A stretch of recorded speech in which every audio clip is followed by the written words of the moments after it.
आज शनिवार का दिन है जिस दिन अपन इस दरिद्रता से मिलने के लिए पीपल के पेड़ के नीचे आए हैं। श्री शिवाय नमस्तुभ्यम, हर हर महादेव। आज गुरुजी बता रहे हैं शनिवार के उपाय। आज गुरुजी पंडित प्रदीप जी मिश्रा बता रहे हैं शनिवार के दिन पीपल के वृक्ष के नीचे पूजा करने से, जल चढ़ाने से क्या फ़ायदा होता है। तो आप इस वीडियो को ज़रूर देखिए और जानिए कि पीपल के वृक्ष के नीचे कौन कौन से भगवान विराजमान रहते हैं और आप इस उपाय को ज़रूर करिए। तो चलिए सुनते हैं गुरुजी से। हिंदू धर्म में ये दिन पीपल के वृक्ष के लिए पूजनीय होगा। जो भी शनिवार के दिन पीपल के वृक्ष की पूजन करेगा, दूध चढ़ाएगा या मिष्ठान का भोग लगाएगा, लक्ष्मी और नारायण उसके घर में प्रवेश कर जाएगा। लक्ष्मी और नारायण उसके घर में प्रवेश करेगा। पुराण की कथा कह रही है कि दुनिया के सारे तीर्थ नहीं जा सकते, पृथ्वी की सारी नदियों में स्नान नहीं कर सकते, पवित्र नदियों में आप स्नान नहीं कर सकते, या किसी भी तीर्थ में जाकर एक रात्रि भी विश्राम नहीं कर सकते, या हमने जिंदगी में कोई दान करा ना करा, कोई पुण्य करा ना करा, कोई सत्कर्म करा ना करा, कोई शास्त्र पढ़ा ना पढ़ा, कोई शास्त्र सुना ना सुना, उसके बाद भी शिव महापुराण की कथा कहती है कि एक दिन में अगर मात्र एक बार भी आप शंकर के शिवालय में प्रवेश कर गए या मंदिर में प्रवेश कर गए तो सारे तीर्थ, सारी नदियां, सारे सरोवर, सारी बावड़ी, सारे तालाब, सारे कुंड के स्नान का पुण्य, दान का पुण्य प्राप्त हो जाता है। केवल शिव तत्व को प्राप्त कर लेने। शिव महापुराण की कथा कह रही है कि घर में जो दिया होता है वो दीपक भी कोई साधारण नहीं होता, उस दीपक की भी महत्वता है, उस दीपक का भी वर्णन है। महाराज एक बात और बहुत अच्छे से सुनिएगा, शायद आपकी जिंदगी को सवार हो, शायद आपके जीवन को सवार हो। मेरी जीजियों, मेरे जीजाओं, मेरी बेटियों, बेटाओं, कभी मौका लगे शंकर भगवान के शिवलिंग के पास में आप बैठे हैं। यहां तक शास्त्र कहता है कि घर में अगर किसी को बहुत तेज बुखार आ गया है, बहुत तेज बुखार, और बच्चा उस बुखार में तप रहा है, बहुत तप रहा है, महाराज तुम जिस दिए में भगवान की आरती उतारते हो, जिस दिए से तुम भगवान की पूजन करते हो, कभी मौका लगा और आप पूजन करने के लिए गए,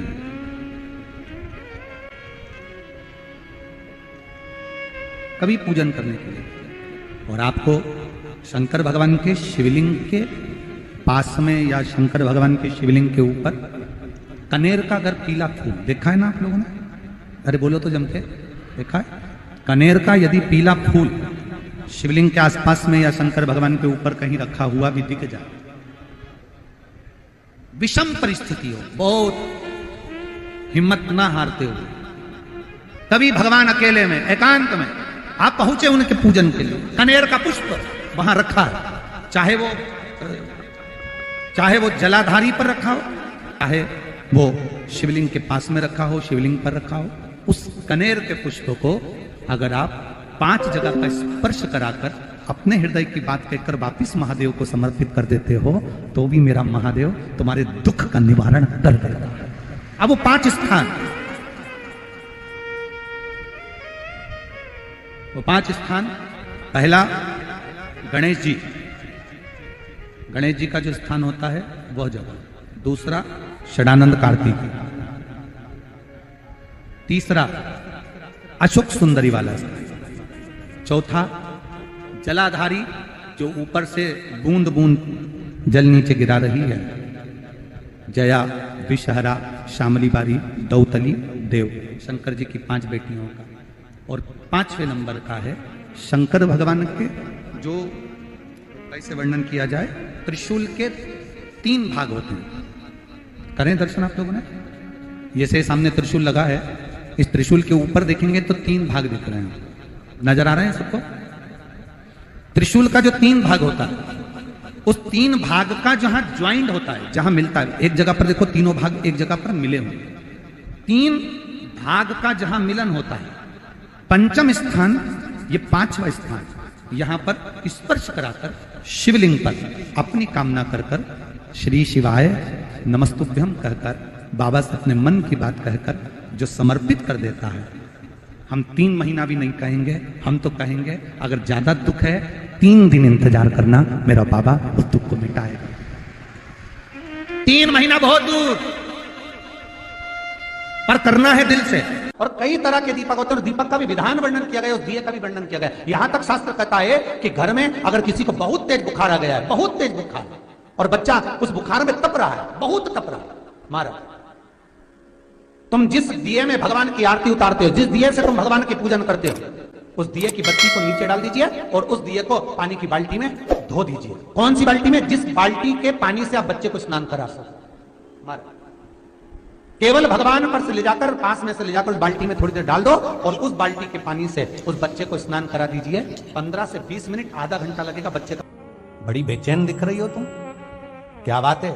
पार्वती जी कहती है, देवव्रत, कश्मीर प्रदेश का एक भक्त देवव्रत बेलपत्री के वृक्ष के नीचे बैठकर आपका मंत्र जाप कर रहा। मैं आपको जगाना नहीं चाहती थी, पर बेलपत्री के वृक्ष के नीचे लक्ष्मी झाड़ू लगाती है, सरस्वती वीणा बजाती है, इंद्राणी उस बेलपत्री के वृक्ष के नीचे जल का सिंचन करती है, 33 कोटि देवी देवता उस बेलपत्री के वृक्ष की जड़ में विराजमान होते हैं। इसलिए देवव्रत एक बार पंचाक्षर मंत्र बोलता है तो वो 33 करोड़ बार गिना जाता है, ऐसा बेलपत्री का वृक्ष होता है। बेलपत्री के वृक्ष के नीचे एक बार अगर भगवान का नाम लिया जाता है तो वो 33 करोड़ बार, 33 कोटि बार गिना जाता है। एक मंत्र केवल नमः शिवाय, ओम नमः शिवाय, नमः शिवाय, ओम नमः शिवाय, 33 कोटि बार गिना है, 33 कोटि। कितना सुंदर लिखा है। फिर वही वाली बात आ गई जो पहले कथा में कहा, अपने लिए अच्छा वाला घी छाट के लाना, अच्छी कंपनी का लाना, और जब यज्ञ करने बैठे, पूजन करने बैठे, हवन करने बैठे, भगवान का कोई पाठ पूजन करवाई, पूजा वाले दुकान पे बोलना कि पूजा का घी चाहिए। तो वो पूजा का सामान बेचने वाला भी तत्चतुर था, उसने पूजा का ही घी दिया। तो इन्हें पूछा, भैया ये घी कितने का? तो क्या 80 रुपए का? तो 80 रुपए का आधा किलो? तो क्या पूजा का है? भारत की भूमि पर, इस मृत्यु लोक में, पूरे विश्व में ऐसे कई घर हैं जिनके घर में गुजारा करने के भी आफत है।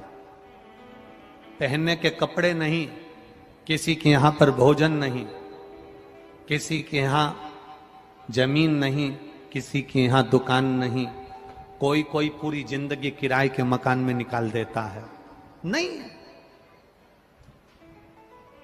मेरा एक निवेदन है, इस कथा को जितने छत्रपति संभाजी नगर के श्रोता भाई बहन श्रवण कर रहे हैं उनसे निवेदन करूंगा, आप हाथ का ठेला लगा रहे हो, सब्जी का ठेला लगा रहे हो, फल का ठेला लगा रहे हो, धक्के की जिंदगी जी रहे हो, दरवाजे पर बैठे हो, कहीं ना कहीं तुम दास्य भाव की जिंदगी जी रहे हो, तकलीफ में जिंदगी जी रहे हो, बहुत दुख की जिंदगी जी रहे हो, बहुत कष्ट की जिंदगी जी रहे हो, उनसे केवल निवेदन करूंगा, 3 महीने 2 जगह पर जल चढ़ाना प्रारंभ कर दीजिए, केवल 3 महीने। एक शंकर भगवान के शिवलिंग पर, दूसरा बेलपत्री के पेड़ के नीचे, 2 जगह पर जल चढ़ाना 3 महीने लगातार चालू कर दो, बाबा तुम्हारा हाथ पकड़कर तुम्हें उन्नति की सीढ़ी पर चढ़ा देगा। हमें कोई चमत्कार करना नहीं आता, और ना हम कोई तंत्र विद्या या मंत्र विद्या जानते हैं, ना हमारे पास में बेल है, ना हमारे पास में भभूति है, हमारे पास में तो केवल शिव का नाम है। आप श्री शिवाय नमस्तुभ्यम बोलो, ओम नमः शिवाय बोलो, नमः शिवाय बोलो, चाहे महामृत्युंजय मंत्र बोलो, उसका स्मरण करते करते भगवान शंकर के शिवलिंग पर जल, और उसी पात्र में जो जल तुमने शंकर जी को चढ़ाया है उसमें से बचा हुआ थोड़ा सा जल बेलपत्री के पेड़ के नीचे चढ़ाना प्रारंभ कर दो। अलग से बेलपत्री के पेड़ के नीचे चढ़ाने के लिए अलग से लोटा भर के जल जरूरत नहीं पड़ेगी। जो तुमने शिव जी को जल चढ़ाया, जो तुमने देवाधिदेव महादेव को जल चढ़ाया, बस उसी पात्र का जल शंकर जी को चढ़ाओ, उसमें से बचा हुआ थोड़ा सा जल बेलपत्री के वृक्ष के नीचे चढ़ाना प्रारंभ करना। कौन सा बेलपत्री का वृक्ष? जिसकी छाया आपके ऊपर आ रही हो। शिव महापुराण बड़ी सुंदर बात कहता है, ध्यान दीजिएगा। जिस बेलपत्री का पौधा तुम्हारे सिर का और ये दोनों हाथ ऊपर कर लो, अपन खड़े हुए और खड़े होकर दोनों हाथ ऊपर करे, इतना बड़ा बेलपत्री का पौधा है, उस बेलपत्री के पौधे की पत्ती को कभी तोड़कर शंकर जी को नहीं चढ़ाना चाहिए। ध्यान रखना, कितना बड़ा पौधा। आप खड़े हो जाओ और खड़े होने के बाद आपका हाथ ऊंचा कर लेना, इतना बड़ा पौधा है, उस पौधे की पत्ती बेलपत्री को तोड़कर शंकर भगवान को कभी नहीं चढ़ाना। शंकर भगवान को उस बेलपत्री को, उस वृक्ष की पत्ती को तोड़ना चाहिए जो वृक्ष तुम्हारे हाथ से थोड़ा सा ऊंचा हो, जिसके लिए तुम्हें हाथ और ऊंचा करना पड़ रहा हो। जैसे एक बच्चा अपनी मां की गोद में बैठने के लिए दोनों हाथों से उचकता है, आवाज लगाता है, उचकता है, आवाज लगाता है, हाथ ऊपर करता है, तो मां उस बच्चे को गोदी में ले लेती है। उसी तरह उस बेलपत्री के वृक्ष की पत्ती तोड़ना चाहिए जिसने थोड़ी उन्नति कर ली हो, जो थोड़ा ऊंचा हो गया हो। तुम उसको पाने का प्रयास करो तो भगवान भी तुम्हें अपनी गोदी में ले ले। ऐसे वृक्ष की पत्ती तोड़।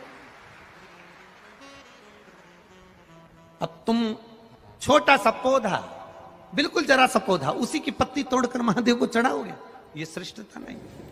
यदि बेलपत्री का पेड़ आपके यहाँ है और मान लो कई लोग बेलपत्री गमले में लगाते हैं या छत के ऊपर लगा देते हैं, बेलपत्री का वृक्ष जो होना चाहिए वो घर के ठीक पीछे के भाग में, पीछे के भाग। या बेलपत्री का वृक्ष अगर पीछे नहीं है तो आप अपने घर से जब बाहर निकलते हैं तो राइट हैंड की ओर बेलपत्री का वृक्ष होना चाहिए। आप जब घर से प्रवेश कर रहे हैं, बाहर की ओर निकल, वो सुख का अनुभव करा। यदि घर से निकलते समय बेलपत्री का पेड़ लेफ्ट में अगर आता है, आप जिस घर से निकल रहे हो लेफ्ट में अगर बेलपत्री का पेड़ आता है तो आप 1 रुपए कमाएंगे, 1.25 रुपए खर्च होगा, पैसा हाथ में टिकेगा नहीं। घर में 10 लोग भी कमा रहे हैं तो पैसा घर में दिखेगा नहीं, आएगा जरूर, सारे काम होंगे पर टिकेगा नहीं। यदि लेफ्ट में, राइट भाग का बेलपत्री, सुख का अनुभव। बेलपत्री का वृक्ष घर में लगाओ तो घर के पीछे के हिस्से में लगाना चाहिए, और ऐसी जगह नहीं लगाना कि जहां पर बेलपत्र में गंदा पानी जाए या कोई गंदी वस्तु उसके नीचे पड़े। 33 करोड़ देवी देवता बेलपत्री के पेड़ के नीचे सोमवार के दिन, कोई रविवार के दिन, कोई मंगलवार, कोई बुधवार, कोई गुरुवार, कोई शुक्रवार, कोई शनिवार के दिन बेलपत्री के नीचे आकर 33 करोड़ देवी देवता हो तब करते हैं। श्री शिवाय नमस्तुभ्यम, हर हर महादेव। तो आज गुरु जी 2 उपाय बताए हैं, तो आप किसी भी शनिवार के दिन इस उपाय को कर सकते हैं। पहला उपाय है पीपल के वृक्ष का उपाय, दूसरा उपाय है बेलपत्री का। तो आप किसी भी शनिवार के दिन ये दोनों उपाय को कर सकते हैं और अपने जीवन से हर तरह के तकलीफ से छुटकारा पा सकते हैं। तो आशा करती हूँ यह वीडियो आपको पसंद आई होगी। वीडियो पसंद आई होगी तो वीडियो को लाइक ज़रूर करें, कमेंट में हर हर महादेव ज़रूर लिखें, और आप हमारे चैनल पे नए हैं तो चैनल को सब्सक्राइब ज़रूर करें।